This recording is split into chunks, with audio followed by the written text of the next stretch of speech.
Bueno, chicos, bienvenidos a la sesión número 14. Ya casi a una semana de terminar, parece que fue ayer cuando empezamos este recorrido. Ha pasado el tiempo rápido. Profe, pero es que no solo la materia.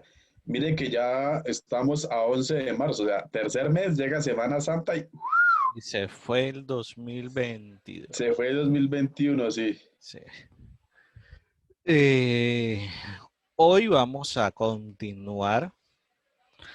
Ya que ayer por las carreras, como dice alguien, toda la carrera tiene sus consecuencias. No nos dimos cuenta de unos detalles y por eso fue que no nos funcionó lo que hicimos. Entonces hoy no vamos a empezar la instalación desde cero, pero sí en la parte de la configuración como tal del servidor. Es decir, vamos a empezar del punto donde se terminó la instalación, nos pidió reiniciar e iniciamos sesión por primera vez. ¿Listo? Para empezar a hacer la configuración. Y vamos a hacerle caso a los que nos decía el paso a paso, que decía configurar la máquina virtual, ya eso lo hicimos después. Decía definir el nombre del servidor, definir dirección estática del servidor. Nosotros no lo hicimos, sino que lo dejamos que lo tomara de manera automática por el DHCP. Establecer el nombre del bosque, establecer el nombre del dominio, definir las unidades organizacionales y definir los nombres de usuarios. Eso básicamente es lo que vamos a hacer ahora. Entonces, vamos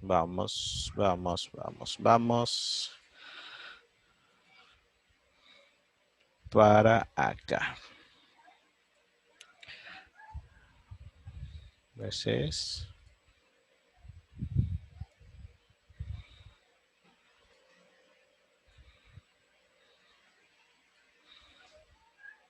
Entonces,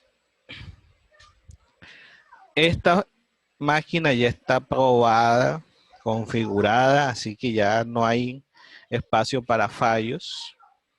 Y esta es esa misma máquina, pero en el punto de iniciación de la configuración.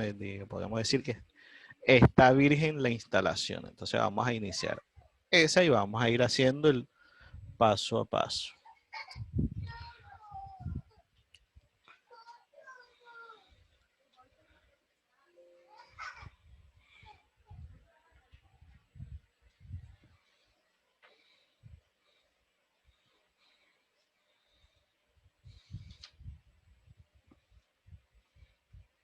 Uy, ¿cuál inicié?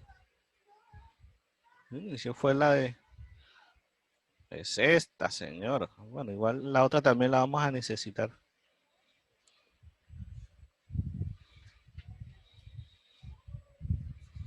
La de Windows Server 2012.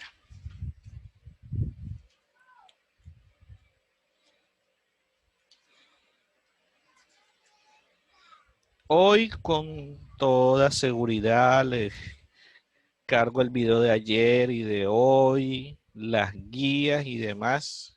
Estaba un poquito bastante atareado, entonces sinceramente no me dio tiempo de subirles nada a la plataforma. No, profe, yo tranquilo, yo también, estábamos hablando con Fabio precisamente que hay semanas que uno está como Uf, esta semana ha muy, sido cruel para mí. Ahí. sí, con mucho trabajo, pero no, profe, tranquilo. Entonces, aquí, controlar suprimir y la clave que le hayamos asignado. Entonces decía, que lo primero que tenemos que hacer es asignarle un nombre al servidor. Entonces vamos a minimizar esto de momento. Le decimos equipo, propiedades. Ah, bueno, aquí ya se lo había cambiado. Pero para cambiarle el nombre a cualquier equipo, en general en Windows,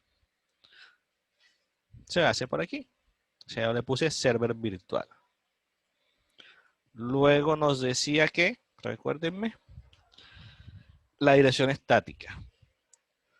Entonces vamos aquí.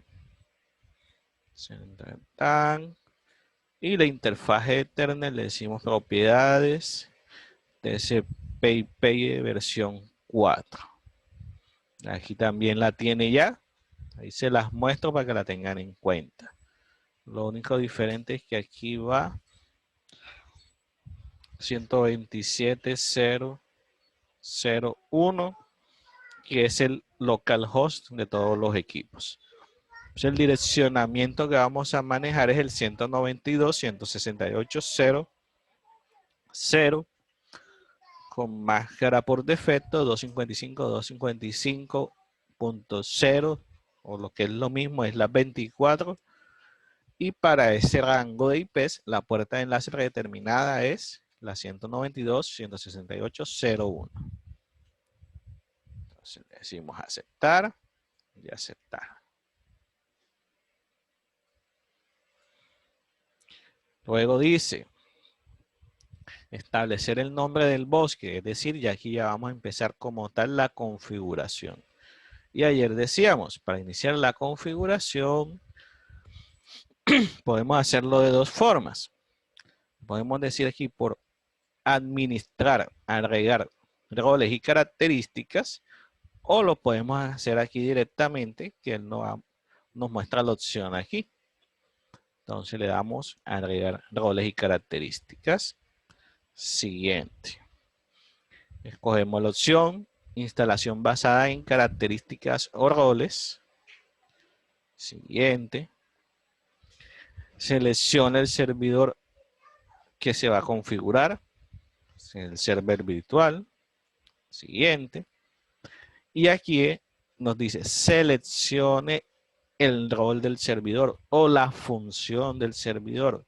Para nuestro caso va a ser un servidor de dominio de Active Directory. Nos dice, esta función incluye todas estas características. Le decimos, sí, estoy de acuerdo a agregar las características. Siguiente. ¿Quieres añadir características adicionales? De momento no. Siguiente. Entonces dice, el servicio de directorio activo almacena información acerca de los usuarios, tal. Y dice, observaciones, que será en parte el error que nos salió ayer cuando queríamos unir un equipo al dominio. Para ayudar a garantizar que los usuarios puedan iniciar sesiones en la red, en caso de una interrupción en el servidor, instale mínimo 2 controladores de dominio para un dominio. Y la que nos interesa a nosotros es la segunda. Requiere el instalador de un servidor DNS en la red. Si no hay un servidor DNS instalado, se pedirá que se instale el rol servidor DNS en este servidor. ¿Se acuerdan que ayer cuando en los equipos clientes nosotros le decíamos el nombre del dominio y nos decía no se pudo resolver el nombre de DNS, algo así, era el error que nos estaba saliendo? Y un poco relacionado con esto y ya les voy a mostrar exactamente en qué. Aquí le decimos reiniciar automáticamente de ser necesario y botón instalar. Y él empieza a hacer la instalación. Profe, yo me sé normalmente qué sistema operativo tiene de uso personal. En estos momentos Windows 10. Ah, profe, no, es que yo nunca le cacharreaba a Linux, aunque dicen que es el mejor, nunca he tenido la oportunidad de... Eso es relativo. O sea, depende de lo que tú trabajes. O sea, no sé. Yo he trabajado Linux y lo sé trabajar, pero de ahí a tenerlo como sistema operativo de uso, con Windows tengo más opciones, más compatibilidad, más de todo. Entonces, Listo, aquí ya se completó. Profe, ¿por qué sabe que ya se completó? Porque me aparece esta bandera con este triángulo. Entonces le digo aquí cerrar y voy a la bandera con el triángulo. De aquí me dice configuración posterior. Entonces, promover este servidor como controlador de dominio. Entonces, apenas instalamos la característica de servidor de controlador de dominio, ahora sí ya vamos a hacer la configuración como tal. Entonces, le damos promover. Entonces, aquí ya llegamos a la parte que nos dice el manual. Definir el nombre, ya lo hicimos. Definir la dirección estática, ya lo hicimos. Establecer el nombre del bosque. Entonces, aquí nos dice agregar un controlador de dominio o un dominio existente, agregar un nuevo dominio o bosque existente, como nosotros estamos haciéndolo de cero, es el primero, no hace parte de ninguna organización ni nada. Vamos a decir agregar un nuevo bosque. Un nuevo bosque es que si ya yo tengo un servidor, si voy a agregar un segundo servidor, le digo a través de la red que busque este bosque o este dominio y ese servidor va a ser un servidor de apoyo a este que ya está configurado. Nombre del dominio raíz. Entonces aquí vamos a poner portal 203.local. Los nombres de dominio siempre deben llevar un sufijo. ¿Qué quiere decir eso? Si yo le digo nada más portal 203, me dice, no señor, ese no es un nombre correcto o aceptado o que cumpla el estándar. ¿Para qué me sirve el sufijo que yo le ponga acá? Yo puedo poner aquí portal 203.local y al momento en que yo necesite configurar un servidor de apoyo, el otro, yo le cambio el local, por ejemplo, por la palabra extendido o extend y ese tipo de cosas. Es como la primera parte es el indicador del dominio principal, por decirlo de esa forma. Y el sufijo ya empieza a hacer referencia, si hablamos en términos de bosque, de los árboles que hacen parte del bosque. Como este es el primer árbol de ese bosque, se llama local. Si se configura un nuevo servidor como apoyo a este, se pone portal 203 punto extendido o local 1 o el sufijo que ustedes quieran. Pero si es de apoyo a este servidor, debe utilizar el prefijo del nombre del servidor principal. Aquí nos pide asignar una contraseña. O sea, vamos a esperar que haga la configuración y él se activa solito o ya se activó o ya se activó.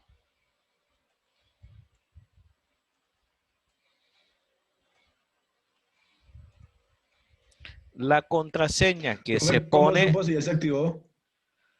porque él sale deshabilitado. Y cuando ya se activa es que te deja escribir. Ah, ok, listo. Esta contraseña que se pone aquí es la contraseña que se va a utilizar al momento de agregar máquinas al dominio. Le damos siguiente. Nos sale un mensaje de alerta. No se puede crear una delegación para este servidor DNS. Le damos siguiente. ¿Por qué no sale ese mensaje? Porque no hay un servidor DNS configurado ni lo tenemos configurado como tal.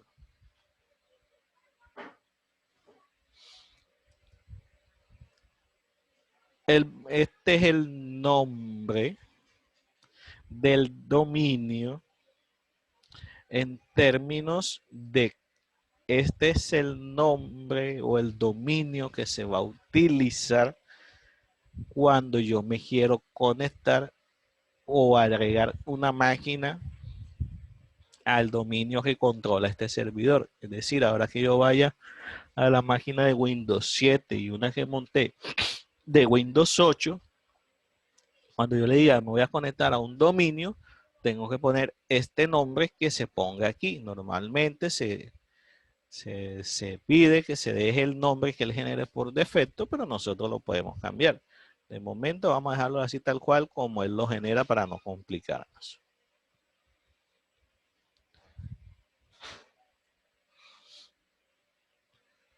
Aquí les dije que son las carpetas donde se va a guardar la configuración de nuestro servidor.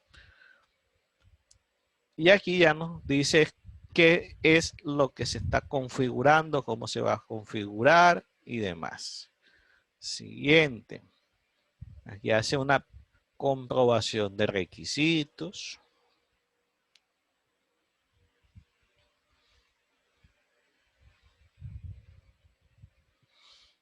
Esta alerta siempre va a salir porque no hay un servidor DNS al que nos estemos conectando o esté configurado.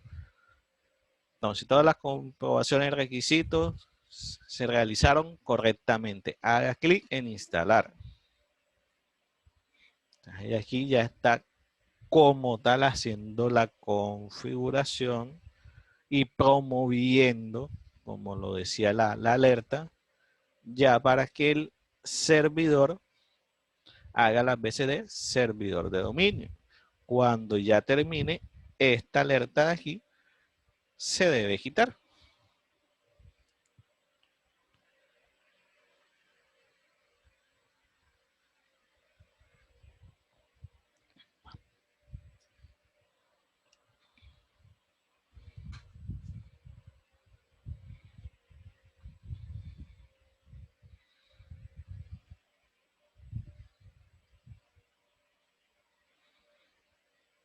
Listo. Nos pide él automáticamente reiniciar. A decirle que reinicie. Y esperamos que suba completamente.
Ya hicieron el parcial de la otra materia.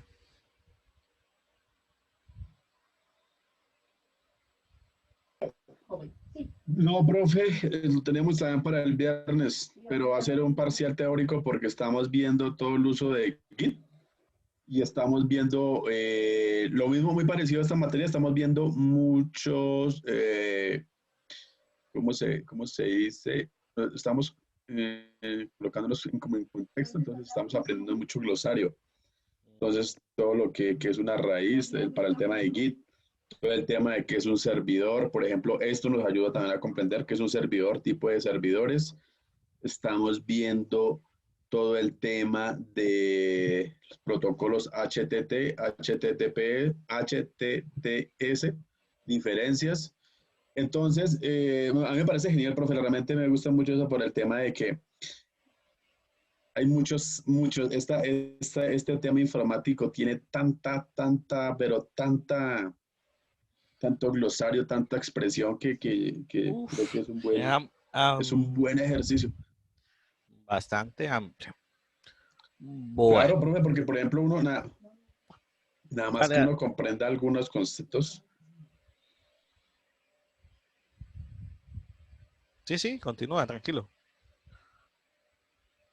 ¿Qué No, sí, decía? profe, y que entonces estamos ahí viendo todo ese tema como el tema de glosario y todo el tema de Git y viendo cómo es que se ingresa, cómo se crea una cuenta.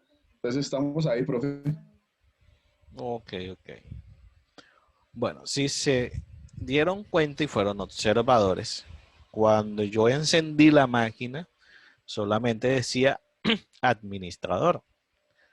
Ya como el servidor está fungiendo como administrador de dominio para el dominio portal 203, ya él antepone el dominio antes del usuario.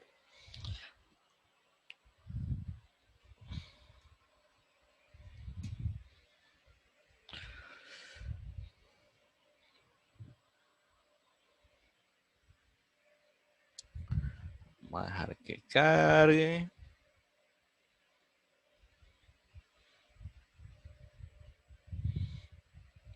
Y ya en teoría el servidor está listo. Vamos a ver si es cierto. Vamos a darle aquí en herramientas y vamos a dejar abierto usuarios y equipos del directorio activo. Y aquí está el bosque. Es diferente. Y vamos a darle en computers. Está vacío. Si por acá dijimos que estaba iniciando la máquina de Windows 7.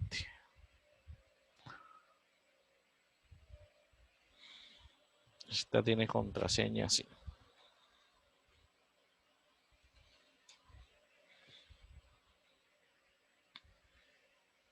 Listo. Entonces, para que esta máquina se pueda conectar con el dominio, deben compartir las mismas características de direccionamiento IP. Entonces, vamos a verificar. Vamos a decirle aquí LAN, detalles, perdón, propiedades, IP versión 4 y está automática. Entonces, a este, como es Windows 7, vamos a decirle el direccionamiento es 192.168.00. O sea, vamos a decirle 192.168.0 y como es Windows 7.7. La máscara por defecto, la puerta de enlace, dijimos que era la 192.168.0.1 y vamos a dejarlo de momento hasta aquí para que vean lo que pasa.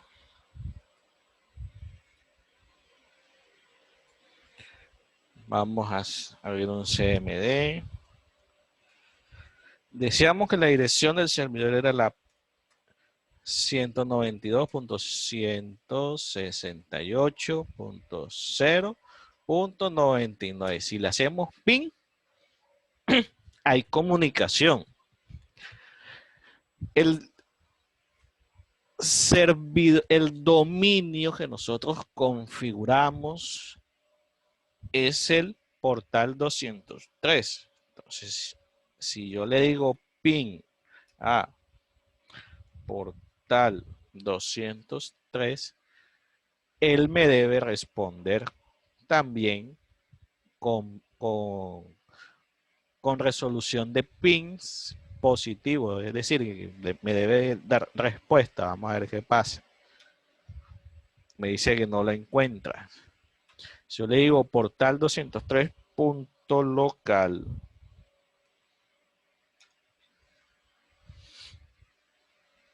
tampoco lo encuentra. Es decir, si en estos momentos yo intento conectarme a ese dominio, ahí ya está conectado. Vamos a bajarlo. Vamos a bajarlo para hacer la prueba. Como hice una prueba para... vamos a poner red virtual. Para bajarlo y volverlo a subir. Y ahí está. Es con el otro servidor, no con este.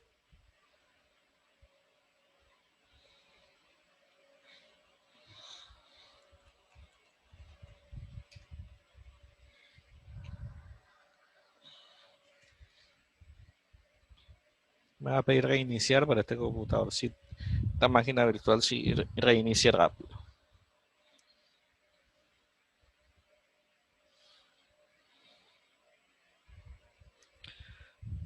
Se está demorando en sacarlo del dominio.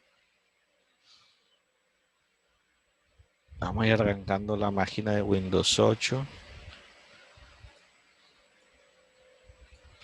Ya lo sacó. Me dice que reinicie. Va a ir reiniciando. La de Windows 8 ya está arrancando también.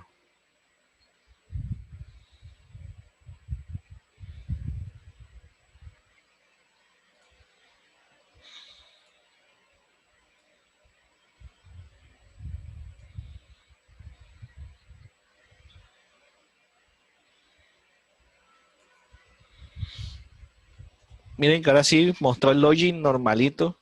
Ahorita me mostró el login con el control al suprimir. Era porque ya estaba en el dominio. No me percaté de ese detalle. Ay, se me olvidó. ¿O no tiene contraseña? Sí.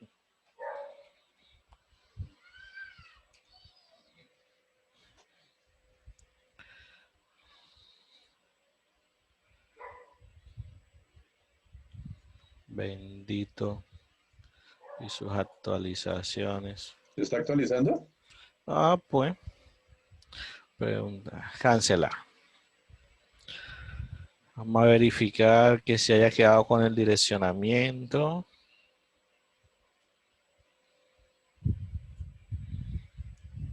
LAN 192.168.7 sin DNS.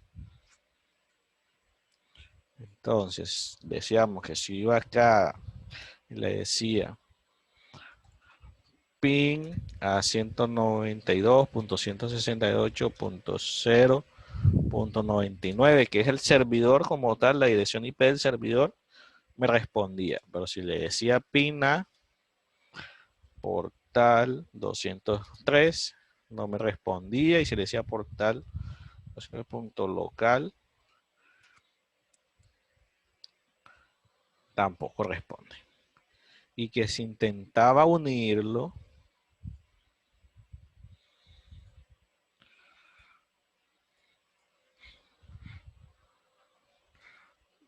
portal 203, miren que hay comunicación, pero cuando yo intento administrador y le doy la contraseña,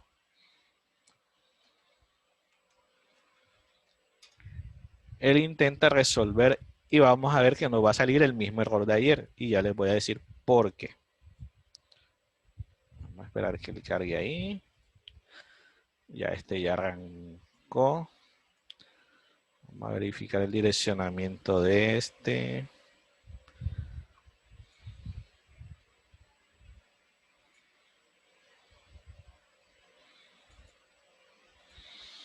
Entonces, como este es Windows 8, ya sonó el error. 192.168.0.8 con la máscara por defecto. La puerta de enlace para este direccionamiento es el 0.1 sin DNS.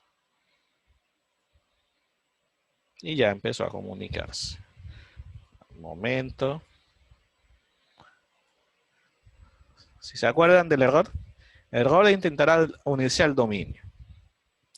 ¿Por qué se presenta este error?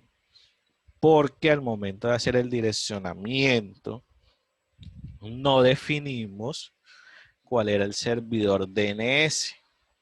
Cuando no se tiene un servidor DNS como tal configurado, al momento de que yo haga la configuración del direccionamiento, en DNS, en el DNS preferido pongo la dirección del broadcast de la red que yo estoy utilizando. En este caso es 192.168.0.100. Y en el servidor DNS alternativo voy a poner la dirección IP del servidor como tal. Entonces pongo 192.168.0.99, que es la dirección IP del servidor. Vamos a decirle aquí que valide la configuración antes de salir. No me mostró de que haya encontrado errores ni nada. Aceptar. Bueno, aquí está buscando.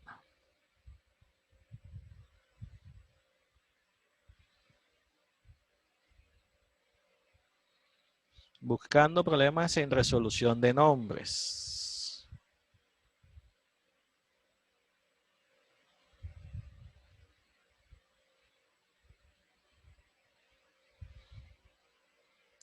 ¿Sí ven que no encontró ningún error? Es decir, ahora sí está resolviendo los nombres. Profe, ¿sí será que ahora sí está resolviendo nombres? Vamos otra vez acá y vamos a decirlo otra vez. Ping a portal 203.local. Y ahora sí me responde. Es decir, ahora sí está resolviendo que cuando yo le diga en el dominio portal 203, él ya sabe que se va a dirigir al servidor 192.168.99, que es la resolución de portal 203.local, que es el nombre completo del servidor como tal. Ok. Si yo le digo portal 203, él no lo va a encontrar. El nombre completo es punto local, el nombre completo que nosotros le pusimos al servidor. Entonces ahora vamos a intentar nuevamente unirnos al dominio. Yo aquí le digo, ojo que hago la aclaración. Cuando hacemos ping, es el nombre completo que tenga el servidor. Por ejemplo, el de la vivienda.loc, haciendo referencia a local. Cuando uno se va a conectar al dominio, nada más le pone da vivienda. En este caso, el nombre completo es portal 203.local para verificar conectividad, pero para conectarme al dominio es portal 203. O el que yo le ponga en esa parte donde dice NetBIOS. Si yo no modifico, ese es el que voy a utilizar como nombre para el momento de que me pida aquí el parámetro de dominio. Me vuelve a pedir la contraseña. Administrador. La contraseña. Y vamos a dejar que piense ahí. Mientras tanto, vamos a ir cambiando el de Windows 8 para que no tenga el mismo problema. Entonces ya sabemos que aquí tenemos que ponerle la dirección del broadcast 192.168.0.100 y la del servidor como tal 168.0.99. Aceptar, aceptar, verifica. Ahí le estoy dando tabuladora entre las máquinas. Windows 7. Y voilà. Se unió correctamente al dominio portal 203. Qué bien. Aceptar, aceptar. Y me pide reiniciar. Reiniciar ahora. Y ahora vamos a meter la Windows 8. No encontró problemas, es decir, está haciendo la resolución del DNS. Por lo tanto, ya aquí no voy a hacer prueba de conectividad, sino que voy a ir a la fija. Cambiar configuración. Cambiar. Portal 203. Administrador. Y la contraseña.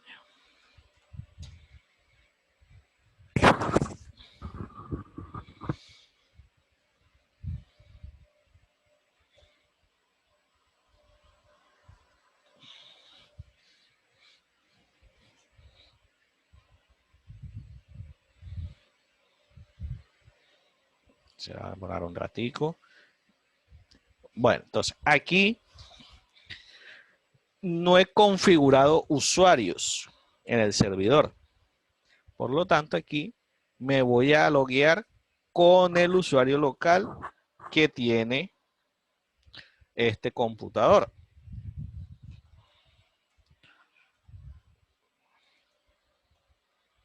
Ahí.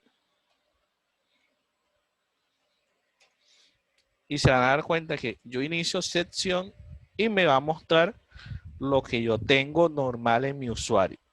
Es decir, el único cambio que ha hecho es que ahora hago parte de un dominio. Pero ustedes y yo sabemos que cuando nos conectamos para iniciar sesión o la idea del dominio, miren que ya este también se unió, es configurar usuarios con permisos especiales para que no puedan tener privilegios que no deben tener y digamos que controlar el acceso a los recursos. Y que en cualquiera de los dos equipos yo pueda loguearme con el mismo usuario o cualquier de los usuarios del dominio. Entonces, primero,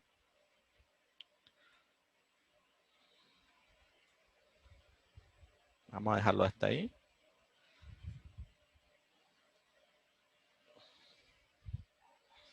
Vamos a verificar si ya los dos equipos aparecen en el árbol del servidor de dominio. Vamos a refrescar. Y ahora aparecen los dos equipos. Y a partir de aquí ya yo puedo empezar a controlar permisos, asignarlos a un grupo, definirles propiedades, características y demás. Eso tiene todo un contenido completo. De momento vamos a concentrarlos en los usuarios. Entonces vamos a usuarios. Hay diferentes tipos de usuarios. Entonces aquí tenemos el usuario administrador, que es el que tiene acceso a todo.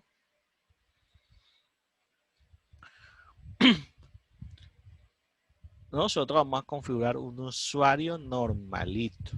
¿Cómo configuramos un usuario normalito? Dígame. No, ya sé que va para allá, pero ya dijo la palabra para que cuando el usuario se administra como administrador, por motivos de seguridad, pues le iba a preguntar qué alcance tiene. Listo. Usuario. Entonces vamos a crear un usuario de dominio. Entonces, un nombre de pila, es decir, el nombre del usuario. Vamos a decirle Carlos. Apellidos. ¿Cuáles son los apellidos de Carlos? Vargas López.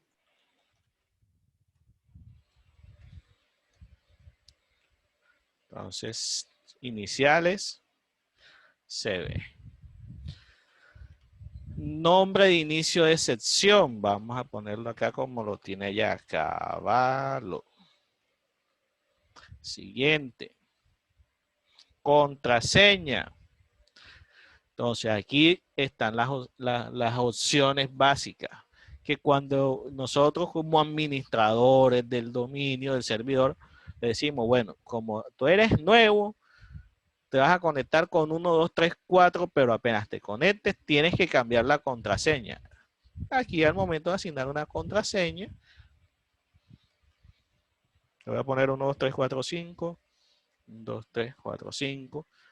Pero le marco aquí, el usuario debe cambiar la contraseña en el siguiente inicio de sección. Si por el contrario, uno como organización le asigna las contraseñas, le marcamos aquí, el usuario no puede cambiar esa contraseña. Nosotros podemos también definir si la contraseña se vence, en cuanto se vence y demás. De momento vamos a dejarle que cuando inicie sesión pida que se cambie la contraseña. Ya le pusimos 1, 2, 3, 4, 5. Siguiente. Nos muestra una definición básica. Carlos C.B. Vargas, finalizar. No cumple con los requisitos básicos. Le puse 1, 2, 3, 4, 5. Vamos a poner CA, la C mayúscula, A minúscula, 1, 2, 3, 4, 5. C mayúscula, A minúscula, 1, 2, 3, 4, 5. Siguiente, finalizar. Esa sí me la aceptó. Ya tengo aquí a Carlos como usuario del dominio. Si yo le doy clic y le digo propiedades, yo puedo venir acá en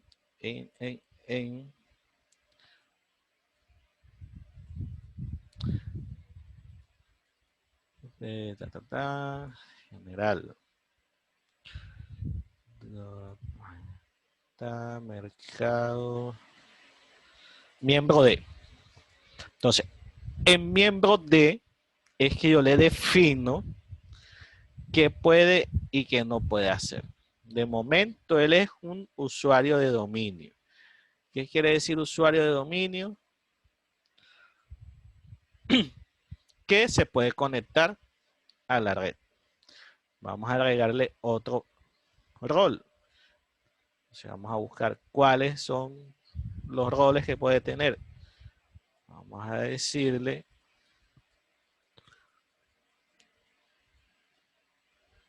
invitado. A usuario estándar no está, no lo veo.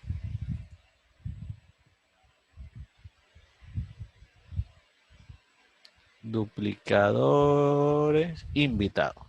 Vamos a dejarle invitado. ¿Qué limitación tienen los usuarios invitados? Que no pueden instalar nada, ¿cierto? Sí, señor. Entonces vamos a ver si eso es verdad. Le damos a aplicar y aceptar. Ahora vamos para la máquina de Windows 7. Y vamos a cerrar sección.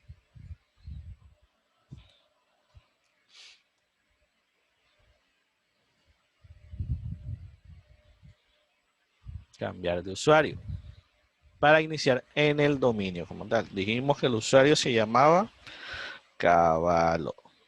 Y que la contraseña inicial era C mayúscula A 1, 2, 3, 4, 5. La contraseña de usuario debe ser cambiada antes de iniciar la sesión por primera vez. Súper, qué chévere, profe. Aceptar nueva contraseña. Entonces aquí vamos a poner banco. Estas son las contraseñas básicas allá de los usuarios. Banco 1A. Y como cada 30 días pide cambio de contraseña, entonces va banco 2A, banco 3A. Y yo, eso no lo hay. Ahí se me fue. Banco 1A. El valor proporcionado no cumple los requisitos de longitud. Bueno, madre. La contraseña anterior es CA 1, 2, 3, 4, 5. Vamos a ponerle CA 54321. CA 54321. Se cambió la contraseña. Aceptar. Preparando el escritorio.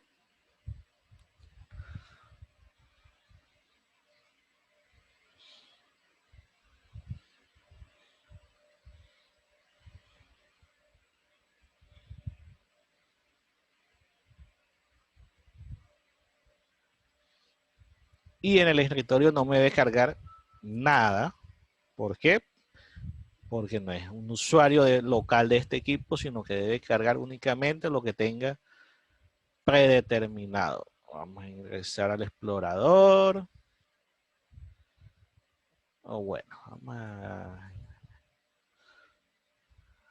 a ver si tengo navegación, creo que no. Creo que se la restringí en la configuración de la red. ¿O si tiene? ¿Qué será? ¿Qué será? ¿Qué será?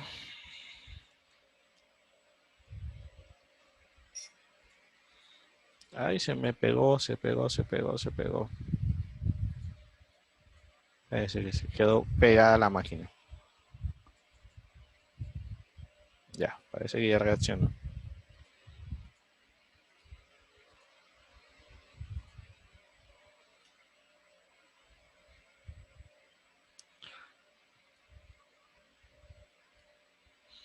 Se quedó pegada.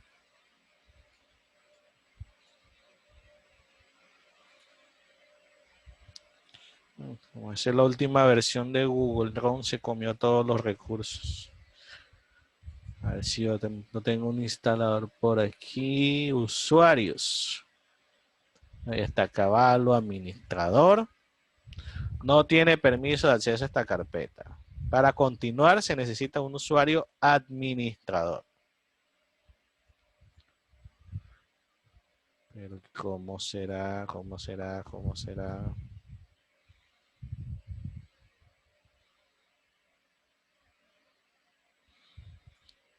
Un instalador sencillo que encuentre en internet. No se me viene nada a la cabeza.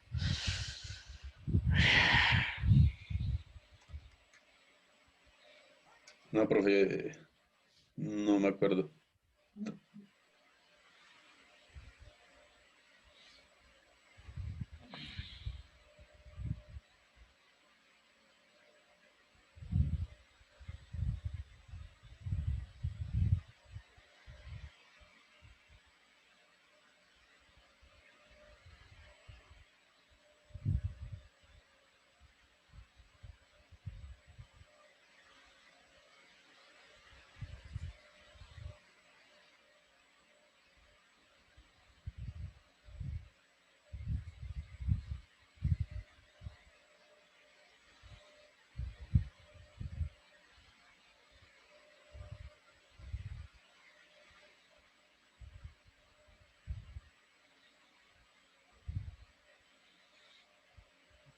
Poquito pegada la conexión.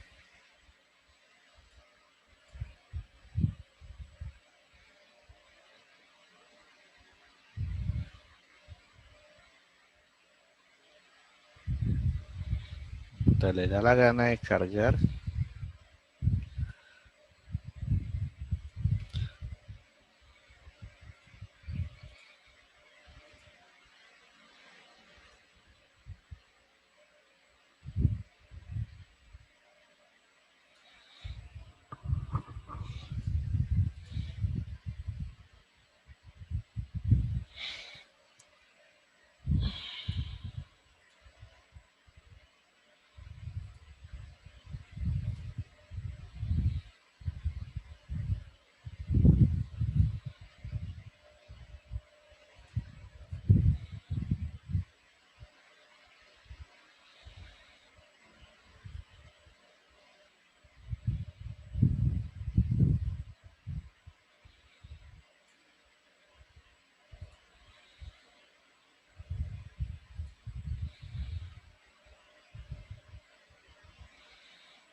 No le puedo definir, no me da definir hola.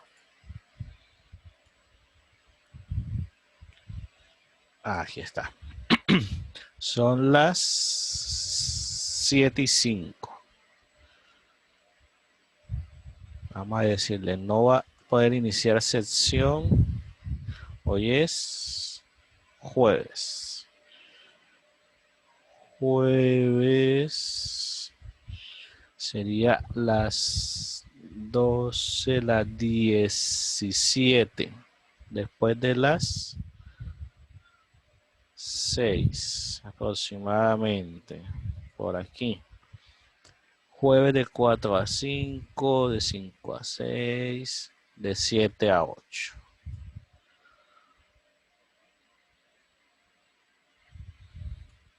Si no la tomo. Inicio de sesión. Permitido, es la vaina. Y no va a poder después de 7.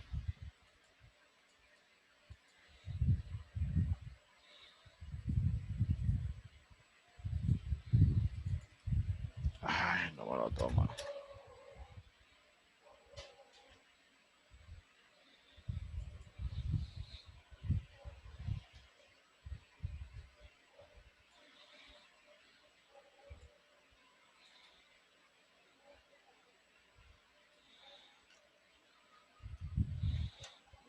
Ay, vergaco teclado.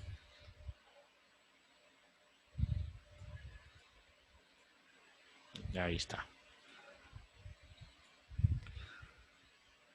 Entonces, a las de 6 a 7, de 7 a 8.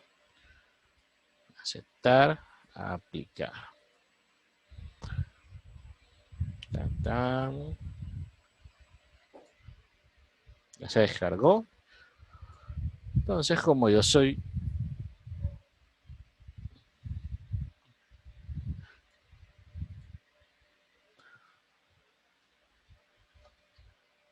necesito un usuario administrador para poder instalar. Ahora, ¿qué pasa si yo cierro sección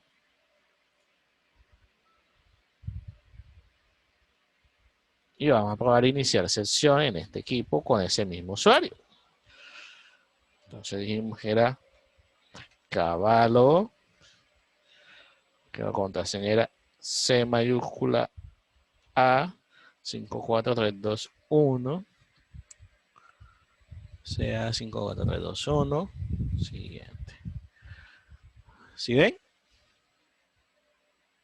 Excelente, sí, profe. Tu cuenta tiene restricción de tiempo que no te deja iniciar sesión a esta hora. Y ahí, a partir de ahí, se pueden hacer y establecer todas las restricciones que ustedes quieran a nivel del servidor de dominio. A ver qué otra cosa encontramos así. A ver.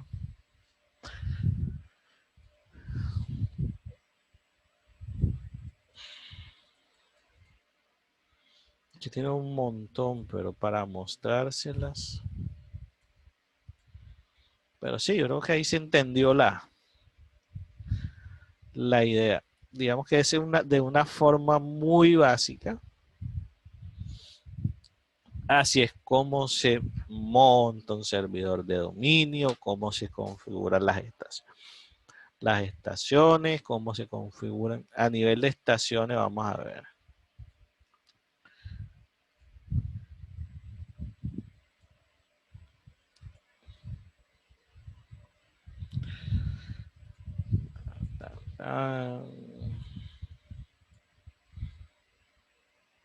Bueno, él tiene un complemento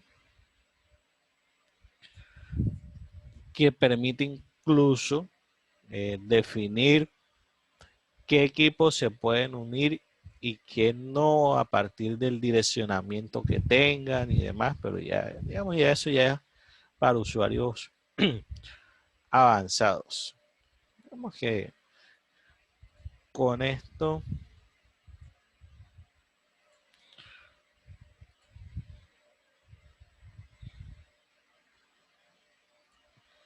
Se entiende la idea.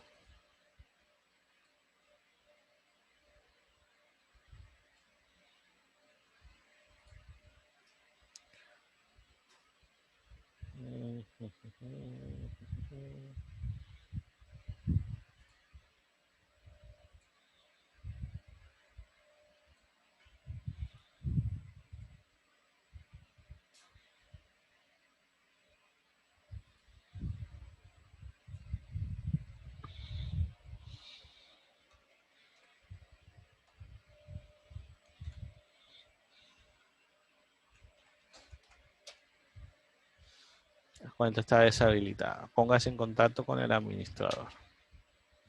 Entonces, digamos que básicamente esta es una configuración básica de un servidor a pagar de dominio Windows en su versión 2012. ¿Cómo les pareció?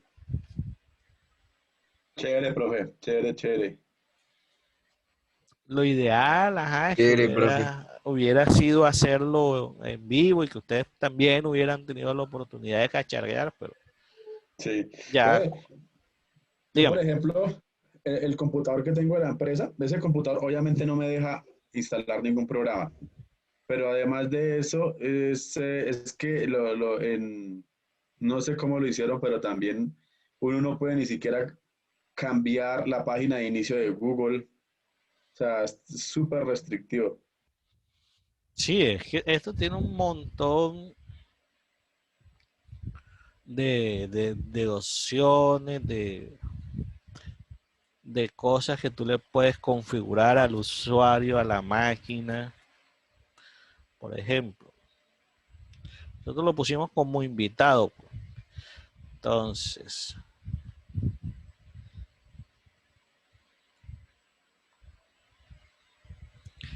vamos a ver qué dice cada una de las usuarios protegidos. Los miembros de este grupo tienen protecciones adicionales frente a las amenazas contra, no se alcanza a ver completo.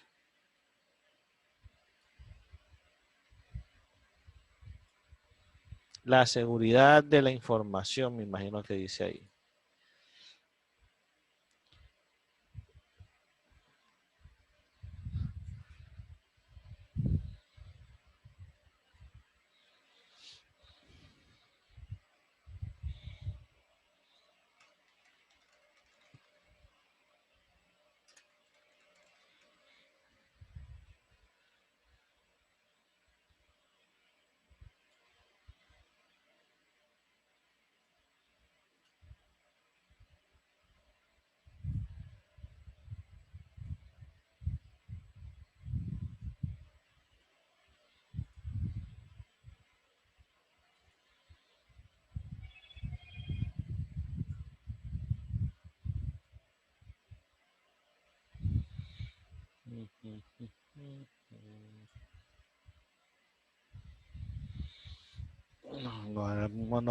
No recuerdo cómo se colocan las restricciones de navegación, pero sí, sí, todo se hace desde aquí, desde el administrador de dominio. Una vez que el equipo se conecta al dominio, se configura el usuario, así esté desconectado del dominio, él queda con las restricciones del servidor, a menos que te conectes con un usuario local del equipo, que ahí sí vas a tener todas las opciones normales que tienes al utilizar un equipo.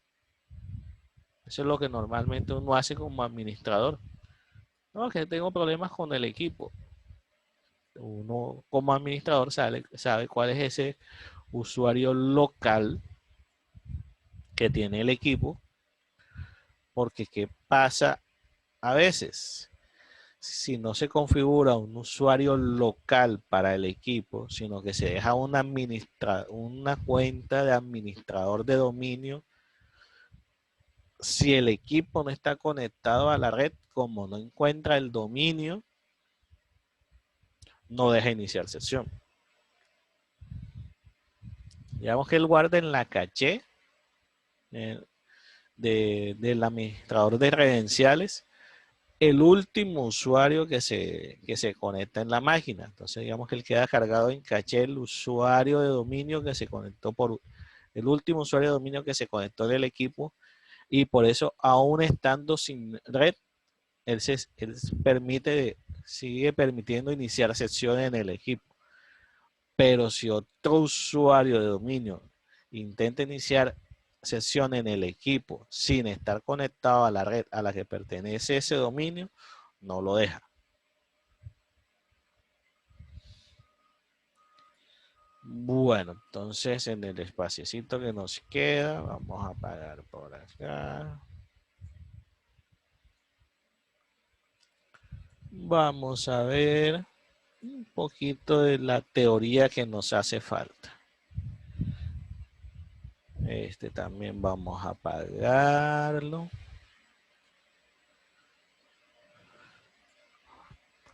Entonces, muy en línea de lo que estamos hablando, vamos a hablar un poco del control de acceso. ¿Qué es el control de acceso? Ya eso lo definimos, incluso hace parte de las recomendaciones que nos hace la ISO 27001 a través de un dominio con sus controles y demás. Pero en términos generales, el control de acceso se define en 3 factores para autenticar a una persona: lo que sabe, es decir, una contraseña; lo que tiene, una tarjeta de acceso, por ejemplo; y lo que es la biometría. Entonces, hoy en día, dado que los casos de suplantación, de fuga de información que se están presentando en las organizaciones y demás, se recomienda, no se solicita, se recomienda que se utilicen a lo sumo 2 factores de autenticación para validar si realmente tú eres eh, la persona que dice ser. Entonces, uy, ay, ¿qué pasó? Me devolví.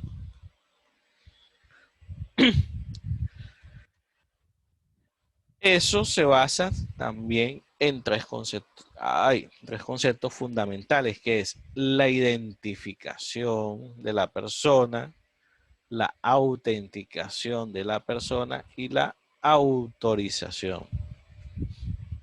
Esto incluye autenticar la identidad de los usuarios o los grupos, autorizar el acceso a datos o recursos, y hay varios tipos de control de acceso. Entonces tenemos controles de acceso físicos, que pueden ser de estos basados en tecnología, o simplemente los que encontramos normalmente en nuestras organizaciones: guardas de seguridad, sistemas biométricos, verificación automática de firmas, protección electrónica como sensores, cámaras, barreras infrarrojas, detectores de ultrasonido, dispositivos de iluminación. Por el lado de del control de acceso lógico, tenemos que a lo que nos ayuda el control de acceso lógico, a diferencia del control de acceso físico, que es el acceso material a la instalación o a la información o al recurso.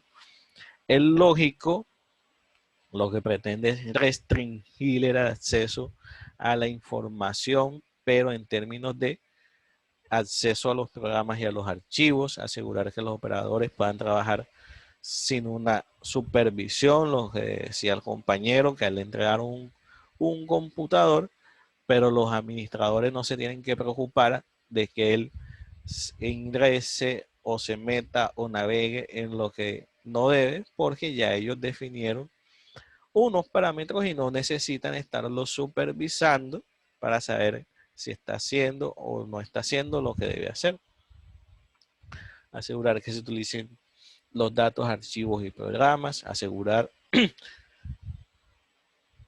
que la información sea transmitida y recibida solo por el destinatario al cual ha sido enviada y no a otro, que la información sea recibida, que la información recibida sea la misma que ha sido transmitida, ya eso hablamos un poco en secciones anteriores. Entonces, en los métodos de autenticación tenemos, ya lo habíamos dicho, que son basados en algo conocido, por ejemplo, una contraseña. Sistemas basados en algo que poseemos, una tarjeta de identidad, una tarjeta inteligente.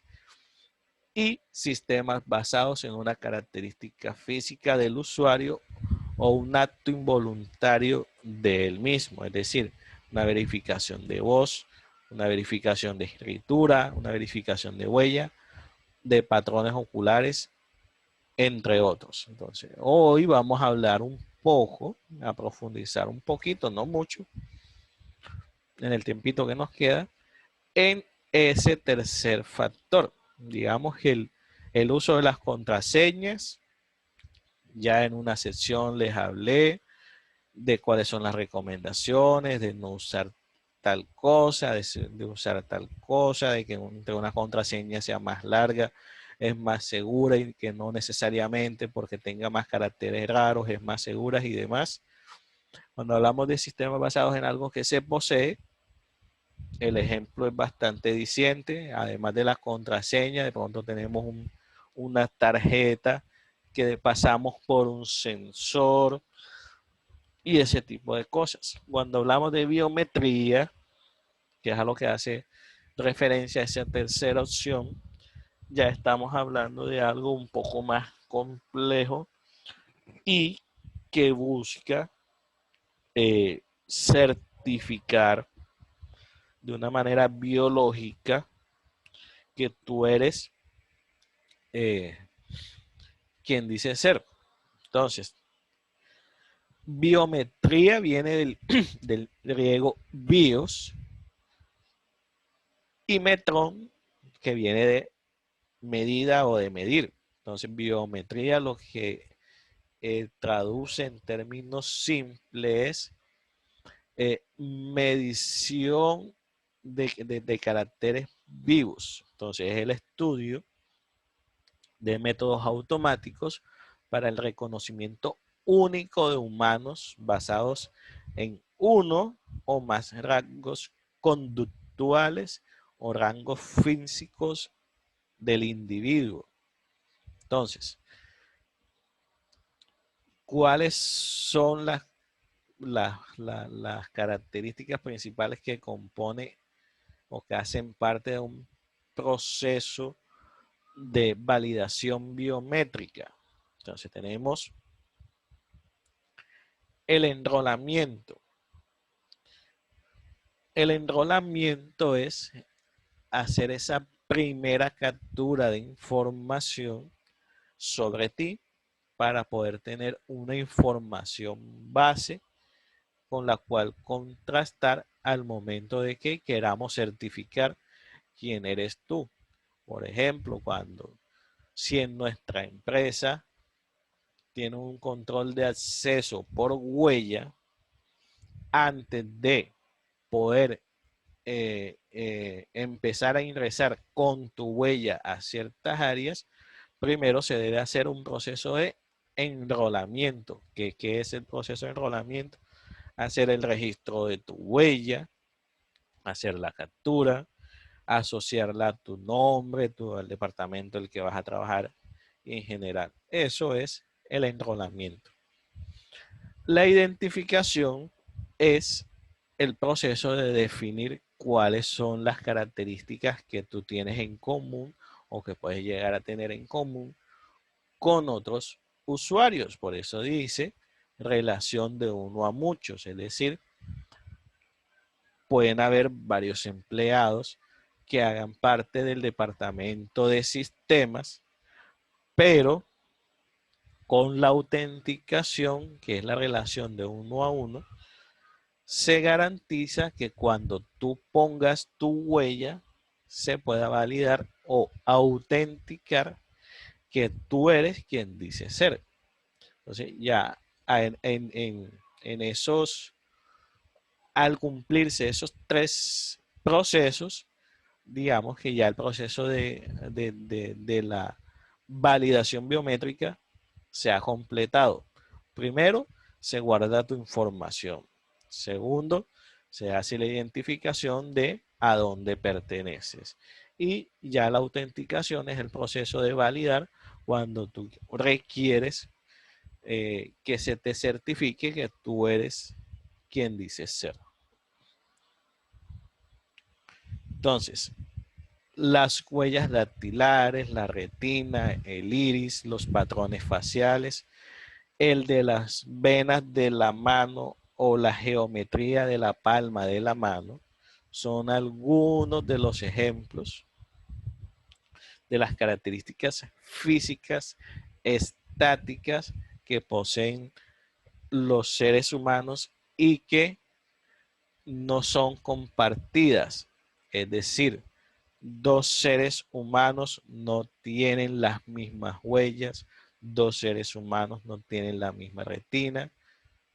Dime.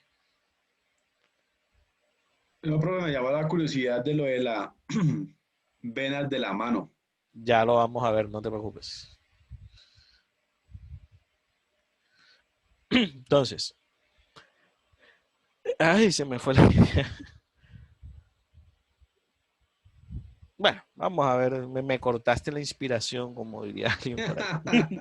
Entonces, la medición de la huella digital es el que normalmente conocemos y es el que se usa más popularmente, por decirlo de esa forma. Es que nos toman el registro de la huella en base a los surcos que tiene nuestra huella, se registran una serie de patrones y ese conjunto de patrones no es igual para dos personas en el mundo. De la huella es el que más conocemos, el más popular y digamos que incluso uno de los más utilizados. La geometría de la mano. Este sistema de control de acceso hace uso de la característica de la forma de la mano de las personas. Entonces aquí en la imagen yo les muestro un ejemplo de cuáles son algunas de las cosas que se validan o se tienen en cuenta. Por ejemplo, la distancia que hay entre este dedo y este dedo, la distancia que hay entre la falange y el final del dedo, la distancia que hay del ancho del dedo, la distancia que hay del ancho o altura de la mano en varios puntos. Todas estas medidas en conjunto se pueden utilizar para generar un patrón y nadie en el mundo tiene las mismas características geométricas en su mano. Entonces es un sistema que nos permite validar o certificar de que la persona es quien dice ser. Distribución venosa o lo que se conoce como vascular patterns de las manos. Entonces aquí yo les muestro varios ejemplos. A través de un sensor infrarrojo se identifica las venas de la mano de la persona, como lo ven aquí, y dos personas no tienen la misma distribución venosa en el mundo. ¿Este lo habían escuchado o lo habían visto? No, profe, impresionante. No, no, no, No, jamás lo había profe, la escuchado. verdad no. Ah, bueno, eso me gusta, que conmigo todos los días aprendes algo nuevo. Ese sí ni lo había visto. Basado en este, hay uno que se llama distribución venosa del dedo. Entonces, como un huellero normal, pero en vez de tomar como referencia los surcos que forma la huella, también es un sensor, aquí les muestro un ejemplo, unos LEDs infrarrojos que lo que hacen es hacer un reconocimiento de la distribución de las venas en el dedo, y a partir de ese patrón se genera un registro, y eso es lo que nos permite certificar que tú eres quien dice ser. Uno de los más conocidos, y este sí seguramente ya lo han visto en películas y demás, la retina. ¿Saben cuál es la diferencia entre retina e iris? Aquí se los pongo en la imagen, pero no sé si se alcanza a diferenciar cuál es la diferencia. No, profe, no sé. La retina es como tal la dimensión del globo ocular con todas sus características. El iris es la distribución de los patrones de, por ejemplo, nuestro color de ojos. Entonces, aquí ven que él hace el enfoque y empieza a identificar esas manchitas o patrones que de pronto se forman en el propio ojo. Entonces, retina es la distribución total del globo ocular. Por ejemplo, cuando ustedes ven en las películas, si el escáner hace un barrido de todo el globo ocular, está haciendo una validación de, basada en retina, es decir, de todo el globo ocular con todas sus características. Cuando solo se basa en el iris, es solo en esta partecita de aquí, con todos los patrones, colores, puntos, distribución venosa, forma del iris como tal y demás. El reconocimiento facial está basado en la geometría de la cara de las personas. No todas las personas tenemos la misma distribución geométrica en nuestra cara. No todos tenemos los ojos a la misma distancia, no todos tenemos las cejas a la misma distancia de los ojos, la nariz no está a la misma distancia del tabique, el labio inferior y el labio superior no está a la misma distancia de la nariz, la distancia entre nuestros pómulos no es igual entre las personas. Entonces, en eso se basa el reconocimiento facial, en la geometría del rostro de cada una de las personas. Y yo creo que este es el último, el reconocimiento de voz. El reconocimiento de voz no es más que hacer una lectura de todos los patrones acústicos que se forman en cuanto a niveles de decibeles, de los puntos, hay algo que se llama puntos alfa y puntos beta. Los puntos alfa son los picos altos que se dan al momento en que nosotros estamos pronunciando palabras y se forman estos picos. Los puntos beta son los puntos más pequeños. Esto forma, eso es lo que forma esa figura que es bastante particular y que nosotros siempre decimos, no, eso es un audio. Lo que vemos es la distribución de todos esos picos alfa y beta que se generan al momento de generar un sonido. Adicional a estos, Hay otros un poco más desconocidos y poco utilizados, pero que están tomando bastante fuerza. Y es la mecanografía, que se han dado cuenta los investigadores. No todas las personas escriben en el teclado de la misma forma. Digamos que cada uno tiene como su propia manía. De pronto algunos utilizan el enter del lado izquierdo o el central. Otros utilizamos el enter del teclado numérico. Otros utilizan el control del lado izquierdo. Otros utilizan el control del lado derecho. Y cada una de esas características, algunos utilizan todos los dedos, otros solamente utilizan 3 dedos, otros utilizan 2 dedos y ese tipo de cosas.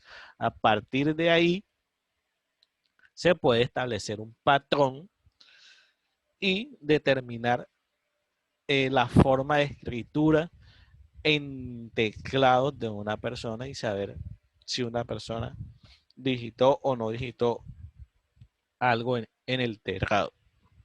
Y la lectura de las firmas, si se acuerdan en el video de la primera sección, nos los mostraba Chema Alonso, que nos decía, ya hay formas de reconocer patrones en la forma en que tú haces la firma. Y decía el que estaba entrevistando, no, pero es que yo no, y de hecho es así, uno no siempre hace la firma de la misma forma, pero aunque no la haga de la misma forma, de hecho hay una ciencia basada en eso, se me escapa ahora el nombre, pero es basada en la forma en que tú escribes, y no todos escribimos de la misma forma, y a partir de la forma como tú escribes, te pueden incluso identificar el estado de ánimo, con qué intenciones escribiste algo y todo ese tipo de cosas. Es una ciencia forense que sale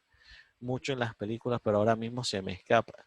Entonces, ya la firma como tal, la forma como tú escribes, también se puede utilizar como una forma para validar que tú eres quien dice ser. ¿Listo? Perfecto, profe, excelente, Preguntas. súper interesante.